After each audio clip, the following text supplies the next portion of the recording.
If you look at the greatest F1 constructors of all time, chances are it's going to be automotive related.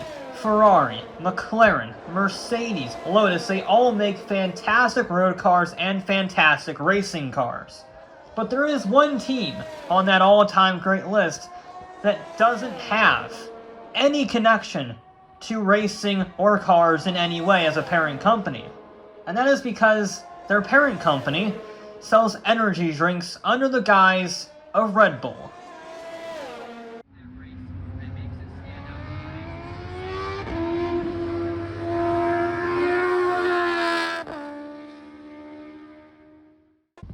Red Bull is an Austrian energy drink company that was founded to cure jet lag. And in order to promote their brand, they decided to spend their marketing dollars on extreme sports instead of silly TV ads.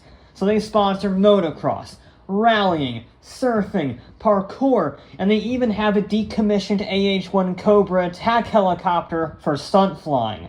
And we're talking about a company that has a better space program than most countries. They were also a sponsor for the Sauber F1 team for a decade, starting 1995, but they wanted to take the next step and own one. So in 2004, they started shopping for a Formula 1 team and came across Jaguar. Their parent company, Ford, wanted out of F1 since their best ever result was third in the 2002 Italian Grand Prix, which meant that the 2005 season saw the arrival of the new Red Bull Cosworth F1 team and their lead driver, David Coulthard. Red Bull owner Dietrich Mateschitz chose Coulthard because the 2001 championship runner-up could add valuable experience to the new team, especially because their team principal was a 32-year-old Formula 3000 manager named Christian Horner. Sure, his ardent Formula 3000 team were two-time champions, but running a F3000 team is way smaller scale than a championship-hunting F1 team. And again, he was only 32, so when Red Bull arrived in 2005, the odds were stacked against them. But they had a pretty solid debut, qualifying 5th and 6th before finishing 4th and 7th in the Australian season opener. It would also be a false positive, as those 7 points would be the most they scored in a single weekend all season, ultimately finishing 7th in the championship, 4 points behind BAR. So, not great, not terrible. A solid midfield team for an opening round, not too shabby. For 2006, they not only swapped to Ferrari engines, they also bought another F1 team, as Minardi became Scuderia Toro Rosso. This team's goal was to mold new F1 drivers that would be eventually promoted to the lead Red Bull team. But in the 2006 season, owning two teams seemed to make Red Bull bite off more than they could chew. The RB2 had 12 retirements and only scored points 7 times, although one of those times was a podium at Monaco thanks to some bad luck from the Toyota team. And while their first podium was significant, the most important moment of 2006 happened off of the track: the signing of their new technical director, Adrian Newey. Newey is simply one of the best designers in the history of racing. His first project was the March GTP IMSA prototype, which won back-to-back titles in 1983 and 1984. Then he moved on to March's IndyCar program and won back-to-back kart titles and Indy 500. So he moved on to March's Formula 1 program, and the March 881 managed 2 podiums in 1988, despite the utter dominance of the McLaren MP4-4. And then he went on to Williams, and his designs powered 4 drivers' championships and every single constructor's title from 1992 to 1997, barring Benetton's 1995 win. But then because Williams handled Damon Hill so poorly, he moved to McLaren in 1998 and gave Mika Hakkinen a championship-worthy car from 1998 to 2002, with the Finn taking it twice.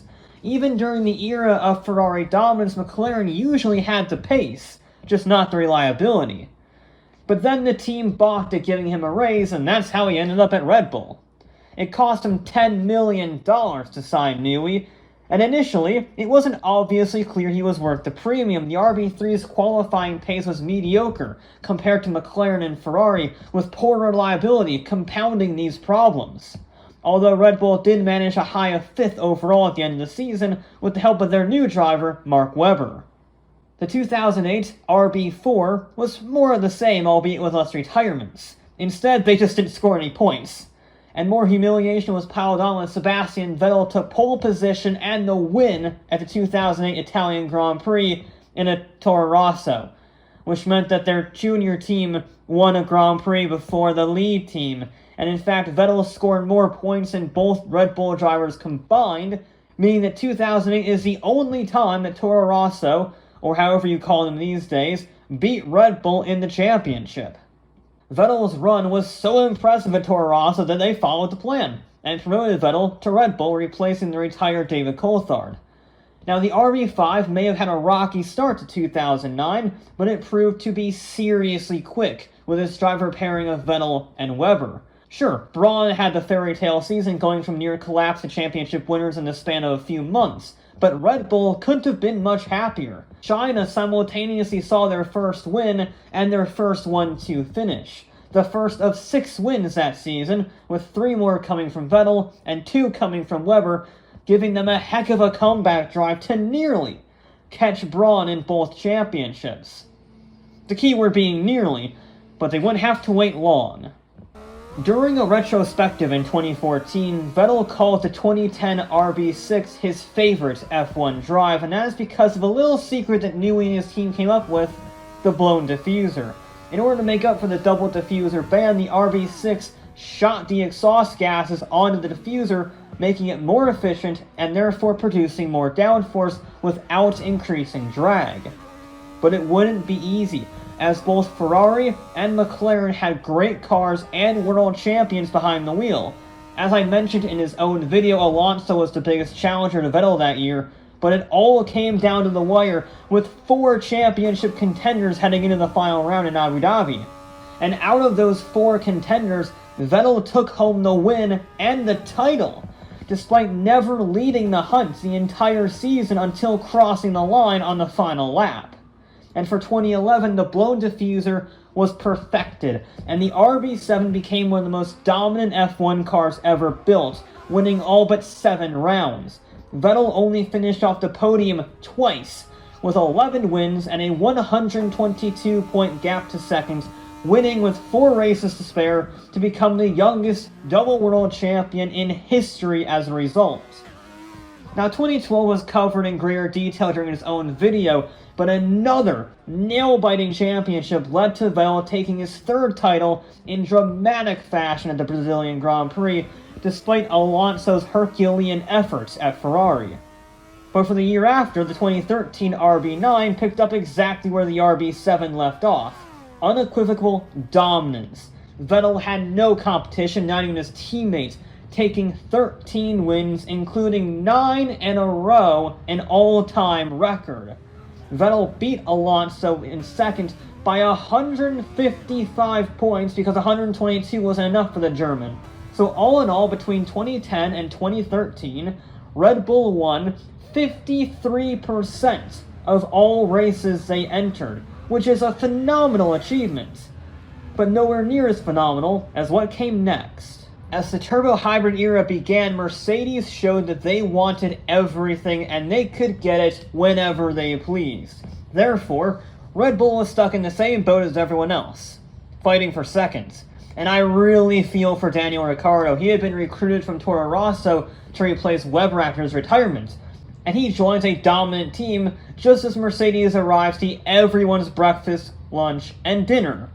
Saying that, the new Australian scored the only 3 non-Mercedes wins of the 2014 season, finishing in a distant 3rd. Really good for your debut, by the way. Really good debut.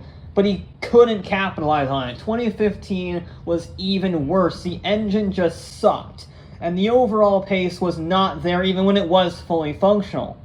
With Vettel gone to Ferrari, Ricciardo and Danny Kvyat didn't even get a single win in one of Red Bull's worst ever seasons. I mean, it didn't help that Kvyat kept torpedoing everyone like he was foreshadowing George Russell, but still, it was a terrible car for a terrible season. So for 2016, he was replaced in Spain for the 18-year-old Max Verstappen. Now by this point, Max had already broken Formula 1, becoming the youngest person to ever drive an F1 car, the youngest person to start a Grand Prix, the youngest person to ever score points, all before his 18th birthday. records that will never be beaten because the FIA now says you must be at least 18 to compete and have a valid driver's license. Yes, Verstappen was scoring world championship points before he could even drive a car on the road. And in Spain, he continued setting records by winning on his debut after the two Mercedes had a little incident, becoming the youngest race winner in F1 history, and he continued to impress in Brazil, overtaking 13 cars in 16 laps during a torrential downpour, arguably the best drive of his entire career. So the 2017 RB12 was an improvement, but it still only scored 2 wins.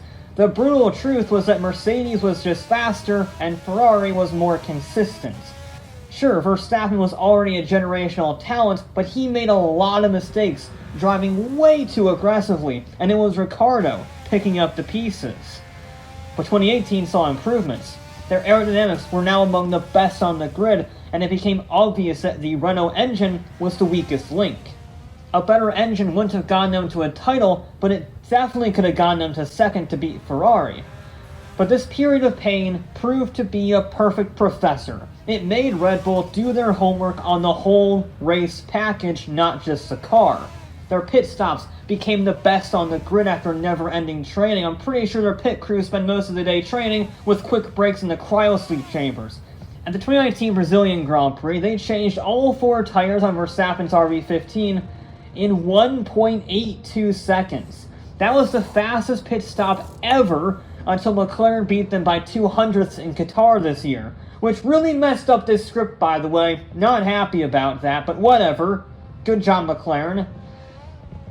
And regardless, out of the 29 sub-2 second stops ever recorded, 2 of them were from McLaren, 2 of them were Ferrari, 3 were from Williams, and the other 22 were from Red Bull. But having fast pit stops aren't useful if you have a Ferrari strategy, so Red Bull puts just as much effort into that department too. As their principal strategy engineer, Hannah Schmidt, states, Red Bull run literally billions of strategy simulations for weeks before a race to prepare for every theoretical event that could happen at a Grand Prix. They scour historical weather records, past races, everything that they could possibly think of to give themselves the best chance at making the best call, with the goal being to have a strategy ready for any event at any time to prevent spontaneous guessing. No race better exemplifies this than the previously mentioned 2019 Brazilian Grand Prix. Good weekend for Red Bull, that one. After the lightning-fast undercut, Verstappen was leading Hamilton when Bottas retired with hydraulic failure, resulting in a safety car. So with less than 20 laps to go, Schmidt made the bold call to pit for fresh tires from the lead. Hamilton opted to stay out, and Verstappen charged up to the field, then passed him on the fresh rubber, taking the win by 6 seconds because of a brilliant strategy call that no one was sure would work. Red Bull was so impressed with Schmidt that she was given the honor of accepting the trophy on the podium.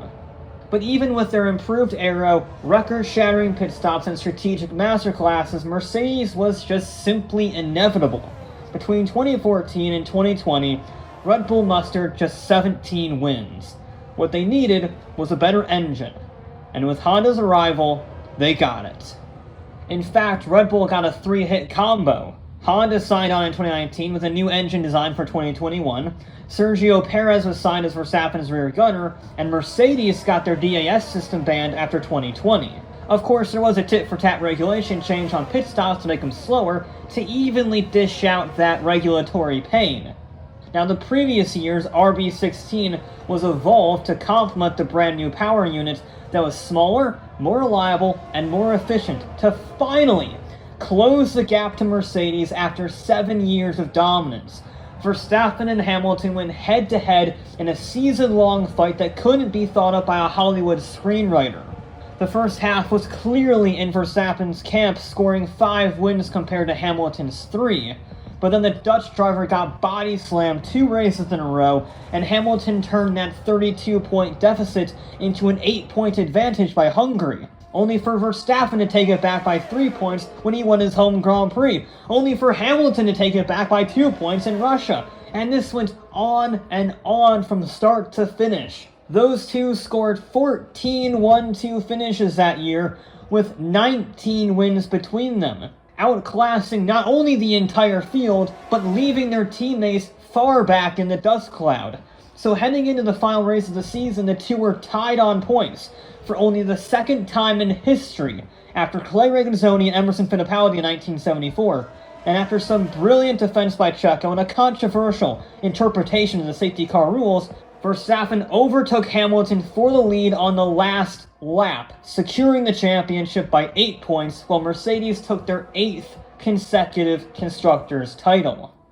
2021 is arguably the hardest fought for season of all time. Every single race was fought for with everything the drivers had and a little bit more. Even during the peak of Prost versus Senna or Hunt versus Lauda, mechanical failures ensured that a fair few Grand Prix were easy walkovers for one of the rivals. But reliability had gotten so good in 2021 that there was only one mechanical failure the entire season between the two drivers, Max's tire blowout in Baku. And it was that reliability that allowed each and every one of the 22 races to be a nail-biter. But it was a season marred in controversy, from multiple collisions to inconsistent penalties to Twitter existing. And Red Bull might have cheated slightly. A little over $500,000, including tax deductions. Now, they can call it expensive catering all they want, but they breached the cost cap and incurred the wrath of the FIA. A penance paid for with a $7 million fine and a crucial 10% reduction in wind tunnel testing time. And let me jump ahead in time for a second, because the FIA is incompetent and announced the penalties halfway through the 2022 season, meaning they wouldn't take effect until 2023. That 10% reduction is huge, since they already have just 70% of the available wind tunnel testing time due to their position in the 2022 championship, dropping them to a grand total of just 63%. But let's get back on track. Many thought that the new ground effect regulations would rearrange the grid to make things extra spicy. There's one thing those people fail to account for, though. The human wind tunnel that is Adrian Newey, who just so happens to have significant experience in ground effect since his days of designing prototypes and Indy cars in the 1980s. You see, Red Bull didn't make McLaren's mistake and kept him on their payroll, despite Ferrari's £20 million offer, and it was worth it.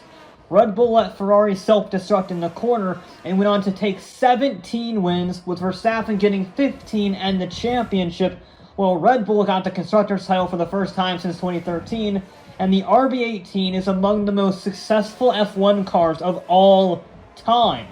Although I should note that Ferrari got more pole positions, 12 to Red Bull's 8, just to show that Ferrari had the qualifying pace to beat them. However, Red Bull has 17 wins to Ferrari's 4. In fact, Verstappen has more wins from Leclerc pole positions than Leclerc has in his entire racing career, suggesting that 2022 should have been a lot closer than the stats show if not for Ferrari's incompetence. And in 2023, it looks like the new Dream Team has already been cemented. The steady leadership of Horner, the design expertise of Newey, the strategic genius of Schmitz, and the speed of Verstappen, the RB19 is even more successful than the RB18 thanks to the pull rod suspension up front and the triple DRS. Pull rod suspension hasn't been seen since 2008, but it keeps the platform stable, and therefore the underbody aerodynamics are more effective, something that Newey values above all else. And then there's the triple DRS, which might be the more ingenious feature. The airflow going over the rear wing doesn't just affect the DRS components, it cascades across the entire rear of the car to some extent. So Newey modified the lower beam wing and the diffuser to work more harmoniously with the drag reduction system. Now, I'm not a doctor of aerodynamics, so I'm not going to go into more detail than that, but basically this setup allows the DRS to stall the airflow over the entire rear of the car, not just the top wing. This gives Red Bull a 35 km/h DRS advantage compared to the other teams of 20 km/h advantage. And all of this means that as of the Qatar Grand Prix, Red Bull have won 16 out of 17 races, with the exception being Singapore, where Ferrari won.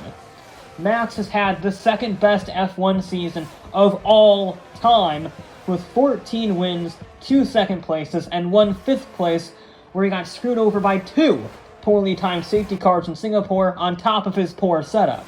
The only other season that was better was Schumacher's 2002 season, where he never finished off the podium. Sure, there are some bogey tracks left on the calendar, like Brazil, Mexico, and Las Vegas, that could throw Red Bull off. But Max seems to be inevitable, and if he continues to be as inevitable as he currently is, he will absolutely break his own record set in 2022 for most wins in a season. It would also break Red Bull's win record of 17 at the same time. And if Max keeps up the performance, then he will have won over 80% of all Grand Prix this year, beating Ascari's record that has stood since 1952. And those would not be the only records they would have. Max and Red Bull have, or jointly share with others, the following records that don't have the word youngest as a superlative. Most consecutive wins, 10 and 15 in a row respectively. Most wins from different grid slots, 9. Most wins from pole position in a season, 10. Most wins without pole position in a season, 9. Most podiums in a season, 18. Most points in a season, 454. Highest percentage of points scored in a season, 91%. Most laps led in a season, 769. Most races left in the season at the time of winning the title, 6. Most consecutive races as championship leader, 39. And largest points deficit overcome to be world champion at 46 points. But those are just for Wikipedia, so let's talk about something that really matters for the future of Red Bull. Sergio Perez is Verstappen's longest-serving teammate, mainly because Max has a tendency to obliterate teammates so thoroughly they have shell shock. But Checo is a great driver, as shown in his last to first win in 2020 with Racing Point. In fact, after he won the 4th race of the season in Baku, he was only 6 points behind Max in the championship. And in Miami, he got pole position with Max in 9th, after Leclerc's Q3 crash prevented him from setting a time. So if Perez won, he would be a championship leader regardless of Max's finishing position. Easy, right? Well, Max went from 9th to 2nd, overtook Perez on lap 48, and ran off on older tires to take a dominant win. And it broke Checo's confidence. After Miami, he failed to score any points, twice, and only got 4 more podiums. In fact, he is 209 points behind his teammates, and only 30 points ahead of Hamilton after Qatar. And that is with Hamilton's DNF in Qatar, and Perez driving a car that, remember, won 15 races in a row. Yes, his defensive driving helped secure 2021 and 2022 drivers' titles for Max, but his inconsistency also cost Red Bull the 2021 Constructors' title. A fear that Red Bull certainly has for the 2024 season, given the other teams' strong driver lineups, and the belief that their rivals might be too good next year for Max to win the Constructor title by himself again. Which is why Daniel Ricciardo and Liam Lawson are so important. It is my personal belief that after Mexico, Perez will either voluntarily announce his retirement, or Red Bull will buy him out of his 2024 contract. This would give Danny Rick the number 2 Red Bull seats, and Lawson the AlphaTauri drive he so desperately deserves. Ricciardo back at Red Bull might actually be a more perfect fit than people realize. He prefers over-series cars like Verstappen, so the car might suit him better, and he knows he can't beat Max since he already tried and failed. Not having that pressure on himself would allow Ricciardo to maximize his points, focus on his own event, and maximize Red Bull's chance in the Constructors' title. Now, at the time of writing this and recording this, it's all speculation and opinion, but I think it's a solid argument. And if I think that, with no insider knowledge, then the thought has definitely crossed the minds of the Red Bull pit wall. Regardless, Red Bull looks like the guys to beat until 2026, since they have achieved the 2023 season with the second least upgraded car on the grid, with all that development time going to the 2024 car, ensuring that they are once again a whole year ahead of everyone else in development. So I think we're going to see a similarly successful season for 2024, whether we like it or not.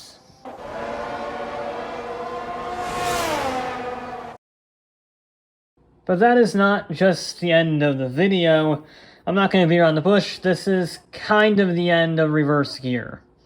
It's been an incredible run, over 200 episodes. That's a long time. Doing one every single week on a wide variety of subjects, some subjects I didn't even think when I started this series I would ever do. I didn't think I would ever cover ground effect, or the Cosworth DFE, or the 1998 WRC season, actual individual seasons, not just cars.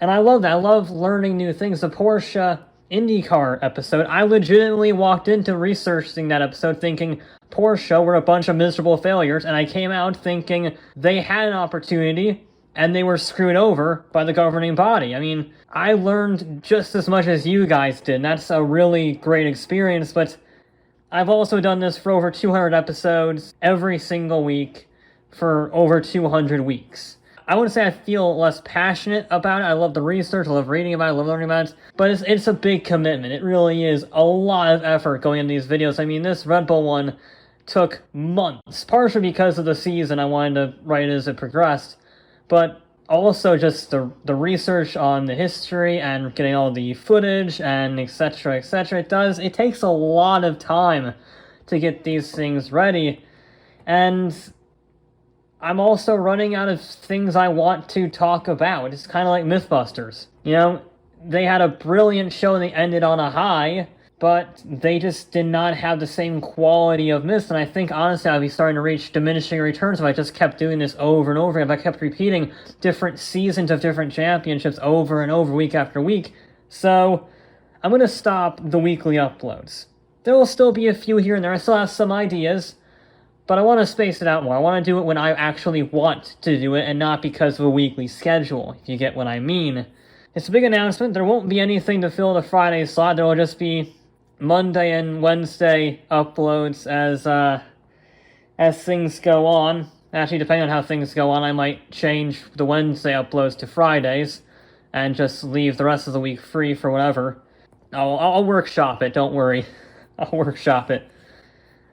But yeah, it's been a phenomenal road. Thank you all so much for watching all these. I've had an absolute blast doing all the research and knowing the history. It's been a truly incredible experience. But that will be it for this episode of Reverse Gear, and I will eventually be back with more.